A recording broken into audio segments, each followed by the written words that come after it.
तुलसीदास और रत्नावली की विस्तृत कथा, एक प्रेरणादायक जीवन यात्रा।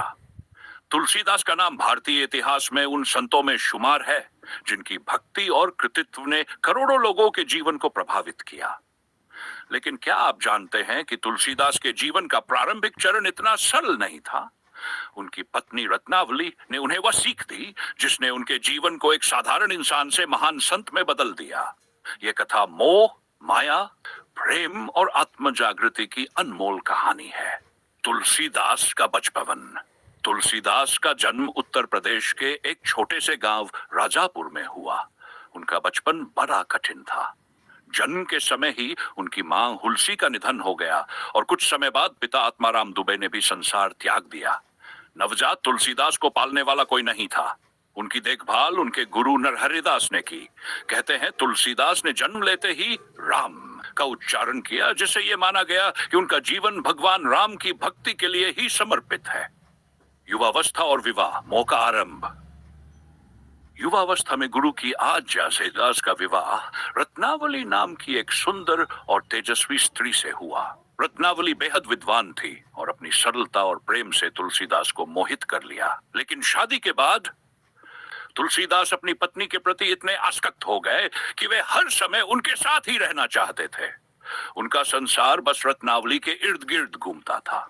वे अपने जीवन का हर सुख और आनंद अपनी पत्नी में खोजने लगे। ये मोह इतना बढ़ गया कि उन्होंने न तो धर्म का ध्यान रखा और न ही समाज का।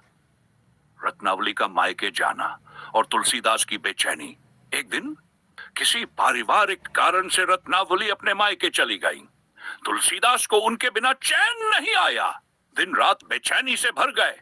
उनकी स्थिति ऐसी हो गई कि न वे ठीक से खा पा रहे थे, न सो पा रहे थे। उनका मन हर पल रत्नावली के पास जाने को आतुर हो रहा था। घनघोर बारिश की रात। रत्नावली को देखने की इच्छा ने तुलसीदास को इतना अधीर कर दिया कि उन्होंने उसी रात, जब घनघोर बारिश हो रही थी, रत्नावली से मिलने का फैसला कर लिया। अंधेरा, बिजली की गड़गड़ाहट, उफनती नदी, इन सब का उन्हें कोई डर नहीं था। उनका मन केवल अपनी पत्नी के पास जाने के लिए लालायित था। रास्ते में जब वे नदी के किनारे पहुंचे तो वहां कोई साधन नहीं था, लेकिन उनके मोह ने उनकी बुद्धि को ढक लिया। उन्होंने पानी में बहते हुए एक मृत शरीर को लकड़ी समझ लिया और उसी के सहारे नदी पार कर गए। सोचिए, यह कैसा मोह था जो उन्हें अपनी जान की भी परवाह नहीं करने दे रहा था। जब वे रत्नावली के घर पहुंचे तो घर के बाहर दीवार पर चढ़ने की जरूरत पड़ी। वहां एक सांप लटक रहा था, लेकिन अंधे मोह में तुलसीदास ने उसे रस्सी समझकर पकड़ लिया और दीवार पर चढ़ गए। रत्नावली के कठोर शब्द, जीवन बदलने वाला क्षण। जब तुलसीदास अंदर पहुंचे तो रत्नावली उन्हें इस अवस्था में देखकर हैरान रह गई। उनका चेहरा क्रोध और दुहुक से लाल हो गया। उन्होंने तुलसीदास से कहा, इतना मोह, मेरे लिए इतना अंधा प्रेम।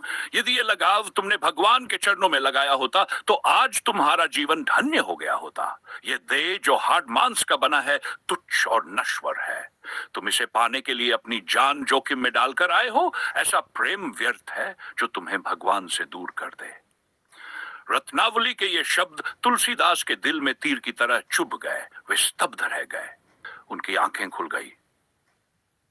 मोह से मुक्ति, आध्यात्मिक जागरण का आरंभ। रत्नावली के इन शब्दों ने तुलसीदास को गहरे आत्ममंथन में डाल दिया। उन्हें एहसास हुआ कि वे सांसारिक मोह माया में फंसकर अपना जीवन व्यर्थ कर रहे थे। उन्होंने उसी क्षण निश्चय किया कि अब उनका जीवन केवल भगवान श्री राम की भक्ति और सेवा में समर्पित होगा। उन्होंने अपने घर, परिवार और सांसारिक सुखों को त्याग दिया। तुलसीदास ने भगवान राम को अपना सब कुछ मान लिया और भक्ति के मार्ग पर चल पड़े। तपस्या और रामचरितमानस की रचना। तुलसीदास ने काशी में जाकर गहन तपस्या की। वे भगवान श्री राम के अन्य भक्त बन गए। अपनी तपस्या और भक्ति के बल पर उन्होंने रामचरितमानस की रचना की, जो आज भी भारतीय साहित्य का अमर ग्रंथ है। इसमें उन्होंने श्री राम के जीवन, उनके आदर्शों और मर्यादा का ऐसा वर्णन किया जो करोड़ों लोगों के लिए प्रेरणा का स्रोत बना। कथा का संदेश। तुलसीदास और रत्नावली की यह कथा हमें सिखाती है कि सांसारिक मोहमाया में फंसकर हम अपने जीवन का उद्देश्य भूल जाते हैं। सच्चा सुख और शांति केवल भगवान की भक्ति और आत्मज्ञान में है। रत्नावली के कठोर लेकिन सच्चे शब्दों ने तुलसीदास को उस अंधकार से बाहर निकाला जिसमें वे फंसे हुए थे। ये कथा हमें यह समझाती है कि जीवन का असली उद्देश्य आत्मा की शुद्धि और परमात्मा की भक्ति है। सांसारिक प्रेम हमें बांध सकता है, लेकिन भगवान का प्रेम हमें मुक्ति और सच्ची शांति की ओर ले जाता है। तुलसीदास ने अपने जीवन को भगवान श्री राम के चरणों में समर्पित कर एक नई राह दिखाई। उनकी रचनाएं आज भी हमें जीवन जीने का सही तरीका सिखाती हैं।